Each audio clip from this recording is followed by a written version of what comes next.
তাহলে তোমরা ইউনিফর্মলি কন্টিনিউয়াসটা বুঝতে পেরেছো, আর কতগুলো থিওরি নিশ্চয়ই বুঝতে পেরেছো, ওয়ার্কআউট এক্সাম্পলের মধ্যে দেখে নিয়েছো। আমরা একটু দেখি পরবর্তীতে পেজ নম্বর 304 পাতাতে কন্টিনিউয়াস এক্সটেনশনস কি বলছে। F be a continuous function on I, এটা ক্লোজ ইন্টারভ্যালের মধ্যে যদি ফাংশন কন্টিনিউয়াস হয়, f is R there exists g at a function is said to be continuous extension of f to r, মানে close interval থেকে r এ চলে যাবে if g is continuous on r and gx equal to fx। তার মানে simply একটা উদাহরণ দিলে হয়তো বুঝতে পারবে। ধরে নাও fx equal to 2 minus x, x belongs to 2 3, তাহলে এই অঞ্চলের মধ্যে কন্টিনিউয়াস ফাংশন ক্লিয়ারলি। gx কি করছি, x লেস দ্যান 2 হলে কোন মানটা অ্যাকসেপ্ট করছে, f এক্স্যাক্টলি 2 বসালে কত হয় 0, তাহলে f2 0। তার মানে যদি আমরা x লেস দ্যান 2 এর জন্য f2 বসাই মানে 0, এবং ক্লোজ অঞ্চলের জন্য আগেই ডিফাইন এটা fx 2 মাইনাস, আর গ্রেটার দ্যান 3 যা হচ্ছিল 3 কত হচ্ছিল -1, তাহলে f3 অর্থাৎ -1। তার মানে এই কেসটা যদি হয় তাহলে অটোমেটিক্যালি কি হবে, gx is continuous all over R. তার মানে এফ থেকে আমরা কোথায় করলাম, gx এর নিউ ফাংশন তৈরি করলাম, যে gx ফাংশনটা হচ্ছে এক্সটেনশন অফ কার f, যেটা কন্টিনিউয়াস অন আর। বুঝতে পেরেছ? সেই জন্য এখানে লেখা আছে দেখো, gx ইকুয়াল টু এফ এ হবে x লেস দ্যান এ, মানে আমার যে 2টা f2 x লেস দ্যান 2, ক্লোজ ইন্টারভ্যালে যা আছে fx, আর গ্রেটার দ্যান বির জন্য এক্স্যাক্টলি বি বসে যেটা হবে সেটাই, সেই জন্য একে কন্টিনিউয়াস এক্সটেনশন অফ এফ আমরা বলতে পারবো। তাহলে ক্লোজড ইন্টারভ্যালের জন্য কোনো সমস্যা নেই, কন্টিনিউয়াস হলেই এক্সটেন্ড করা যাবে। কিন্তু 7.8 কি বলছে দেখো, কন্টিনিউয়াস অন অ্যান্ড ওপেন যদি হয় সেক্ষেত্রেও কিন্তু আমরা এক্সটেনশন করতে পারবো। কখন? যদি কন্টিনিউয়াস না, শুধুমাত্র সেখানে ইউনিফর্মলি কন্টিনিউয়াস হতে হবে। তাহলে ওপেন ইন্টারভ্যালে হলেও হবে, সেক্ষেত্রে কন্টিনিউয়াস হলে হবে না, কী হতে হবে, ইউনিফর্মলি কন্টিনিউয়াস। এটা ইফ অ্যান্ড অনলি ইফ দেখে নেবে। ক্লোজড হলে কন্টিনিউয়াস হলে হয়, ওপেন হলে আমরা কি বলতে পারবো, ইউনিফর্মলি কন্টিনিউয়াস হতে হবে। দেখো কন্টিনিউয়াস যদি ওপেন ইন্টারভ্যালে কন্টিনিউয়াস নাও, আগের লাইনটা বুঝতে পারবে, এই যে যদি function F is continuous on an open boundary interval may have a continuous extension, থাকতেও পারে, মে হ্যাভ নাও থাকতে পারে। বুঝতে পেরেছি? উদাহরণটা দেওয়া নেই এখানে। এই অঙ্কটা হয়তো অনেকে বুঝতে পারোনি। যদি কন্টিনিউয়াস অ্যান্ড পিরিয়ডিক ফাংশন হয়, prove that f is uniformly continuous on R হবে। ইম্পর্টেন্ট স্টেটমেন্ট একটা। পি যদি পিরিয়ড হয় তাহলে f of x plus n P equal to কত হবে, নিশ্চয়ই এফ এক্স। এটা উদাহরণ দিলে বুঝতে পারবে। ধরা যাক sine x function, f x equal to sine x. F of x plus 2 pi কত, sine of x plus 2 pi. তার মানে অটোমেটিক্যালি আবার সাইন এক্স ব্যাক করছে না, তার মানে 2 পাই হচ্ছে সাইন এক্স ফাংশনের পিরিয়ড। আমরা এখান থেকে যদি F of x plus N into 2 পাই করি, মানে 2n পাই করি, তাহলে প্রত্যেক ক্ষেত্রেই নিশ্চয়ই সাইন এক্স ব্যাক করবে। মানে কে এর মান 1 2, মানে 2 পাই অন্তর অন্তর, অর্থাৎ এইরকম ব্যাপার। একটুকু সাইন এক্সের ফাংশনের 2 পাই অন্তর ঘুরলাম, 4 পাই ঘুরলাম, এই যদি ঘুরতে শুরু করি প্রত্যেক ক্ষেত্রেই টোটাল অঞ্চলে সাইন এক্সের যে মান একবার রাউন্ড দিলে একই থাকে। বুঝতে পেরেছো? তাহলে এখানে আমি যদি F of x plus N P লিখি, যেখানে পিটা হচ্ছে পিরিয়ড, তাহলে এখানে 2 পাই ছিল, পি লিখেছি ওখানে, ইকুয়াল টু কত হবে, F x. It is the definition of periodic function. তাহলে একটা ক্লোজড ইন্টারভ্যাল নিয়েছে -p to 2p, এই অঞ্চলের মধ্যে যে ক্লোজড ইন্টারভ্যাল এবং এই ফাংশনটা বলে দেওয়া হচ্ছে কন্টিনিউয়াস, তাহলে আমরা বলতেই পারবো it is uniformly continuous on this. তাহলে একদমই সহজ কাজ, যেহেতু এপসিলন পজিটিভ নেওয়া হয়েছে, এফ দুটো point x y belongs to এর মধ্যে, তাহলে আমরা লিখতে পারবো কি, f x minus f y, যেহেতু uniformly continuous, f x minus f y mod of this less then epsilon. তাহলে এক্স ওয়াই এর মধ্যে বিলংস করছে স্যাটিসফাইং এই delta only depends on epsilon. বুঝতে পেরেছ? এই লেস দেন পি লেখার কারণ হচ্ছে যদি এমন পয়েন্ট নিলে যাতে বেরিয়ে না যায় অঞ্চল থেকে, সেই জন্য এইভাবে নেওয়া হয়েছে লেস দ্যান পি।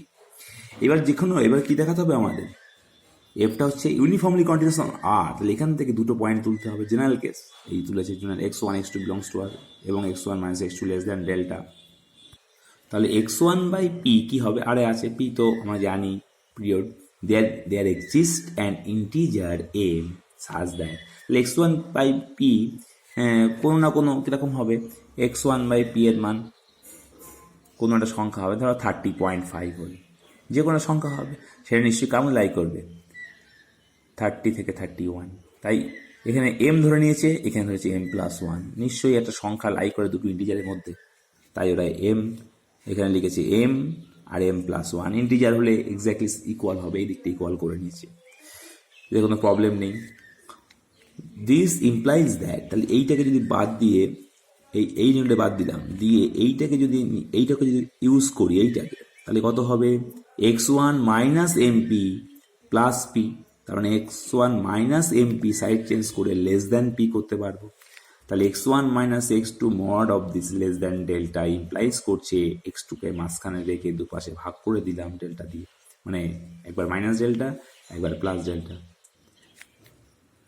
হ্যাঁ, একটু খেয়াল করে বুঝতে পারবে এরকম x1, তাহলে x2 কে মাঝখানে রেখে x1 minus delta x1 plus delta হলো।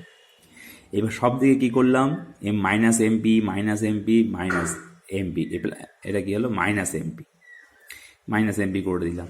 তাহলে x1 এইটুকুর মান x1 মাইনাস এমপি এর মান সব থেকে কম মান কত তুমি জানো, x1 মাইনাস এমপির মান আমরা জানি 0, আর একটা হচ্ছে পি, তাহলে সর্বোচ্চ মান পি আর হচ্ছে সর্বনিম্ন মান 0, তাহলে এখানে 0 বসিয়ে দিচ্ছি। তাহলে এখানে পড়ে থাকছে minus delta less than x2 minus MP, আর এখানে কি বসাবো, এই যে x1 মাইনাস এমপির জায়গায় কি বসানো যাবে, পি, তাহলে পি প্লাস ডেল্টা। নিশ্চয়ই বুঝতে পেরেছো, ডেল্টার মান লেস দ্যান পি, তাহলে এখানে আমি যদি মাইনাস পি, আমি এটা যদি জানা আছে, তাহলে minus P x2 minus MP less than, ওখানে যদি পি সর্বোচ্চ মান বসিয়ে দিই 2p, তাহলে যেটা দেখা গেল x1 এর মানটা রয়ে গেছে x1 মাইনাস এমপি, এই মানটা বিলংস করছে মাইনাস পি থেকে 2pর মধ্যে, আবার x2 মাইনাস একটু আগে দেখলাম মাইনাস এমপি, দুটোই বিলংস করছে দুটো পয়েন্টই 2pর মধ্যবর্তী। বুঝতে পেরেছো, তাহলে এই পয়েন্ট এবং এই পয়েন্ট দুটোই বিলংস করছে মাইনাস পি টু 2p, অর্থাৎ তাহলে আমরা কিন্তু বলতেই পারি ওই যে ইউনিফর্মলি কন্টিনিউটির জন্য দুটো পয়েন্ট তুলেছিলাম x অ্যান্ড y, সেখান থেকে আমরা কি বলেছিলাম, বিলংস করলে এই রুলটা ফলো আপ করবে। তাহলে ওখান থেকে আমাদের F of x1 minus MP, এটা যেহেতু অঞ্চলের মধ্যে লাই করছে, এটাও তাহলে আমরা নিশ্চয়ই ইউনিফর্মলি কন্টিনিউটি প্রপার্টি থেকে x1 minus MP minus x2 minus MP less than epsilon, তাহলে এখান থেকে that is x1 minus x2 less than for periodic function. কারণ এইটা মানে কি, x1 মাইনাস এমপি মানেই fx1, কারণ এনপি এর সঙ্গে কম্পেয়ার করো x প্লাস এনপি, এন তো এন ইন্টিজার, নেগেটিভ হতে পারে পজিটিভ হতে পারে, তাহলে এখানে মাইনাস এমটাকে কম্পেয়ার করো অ্যাজ এ এন এর মতো করে, তাহলে আলটিমেটলি এটা এক্স এন ব্যাক করবে এফ অফ x1, এটাও fx2, তাহলে this shows that fx1 minus fx2 less than epsilon, this shows that is x1 x2 is arbitrary in R, তাহলে আমরা নিশ্চয়ই বুঝতে পারবো is ইউনিফর্মলি কন্টিনিউয়াস। এবার খেয়াল করো লিপজিস ফাংশন,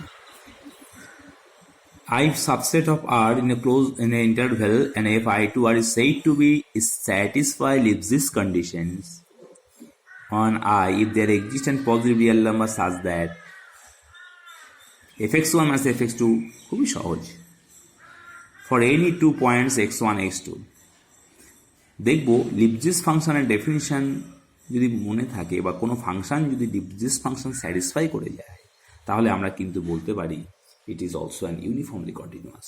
তার মানে আমরা লিপজিস ফাংশনে ওইটুকু দেখালেই, অর্থাৎ আমাদের এপসিলনও আনতে হবে না, ডেল্টাও আনতে হবে না, শুধুমাত্র লেস দেন ইকুয়াল টু, যেমন নিচে একটা এক্সাম্পল দেখো x স্কোয়ার 0 থেকে 2, তাহলে এই দুটো পয়েন্টে বিয়োগ করে x1 square minus x2 square করলো, এইটাকে এনি হাউ লেস দেন কী করতে হবে, m into x1 minus x2, এই টাইপের, অর্থাৎ এই ফর্মটা আনতে পারলেই হয়ে যাবে। অর্থাৎ তোমাকে আর এই কাজটা করতে হবে না লেস দেন এপসিলন, তাহলে x1 minus x2 less then epsilon by 4, এই delta equal to epsilon by 4, এতটার অতিরিক্ত দরকার নেই। শুধুমাত্র কি বলবো, it is a Lipschitz function satisfy করছে, ইমপ্লাইজ করছে uniformly continuous. Follow this next theorem. F of Lipschitz function যদি হয়, it is an uniformly continuous. খুব সিম্পল থিওরি, ডেফিনিশন লিখলেই তোমরা বুঝতে পেরে যাবে। থিওরি প্রমাণ, কে চলে আসবে, এটা এম এর মতো কাজ করছে, এই যে কে ইন্টু দিস। এবার এটা যদি লেস দেন এপসিলন করি, তাহলে এপসিলন বাই কে এই টাইপ চলে আসবে। এপসিলন বাই কে রেখে ডেল্টা ধরলেই আমরা বলতে পারবো ইউনিফর্মলি কন্টিনিউয়াস। পরবর্তীতে 10 জায়গায় আমরা পড়ে ফেলবে। ওকে।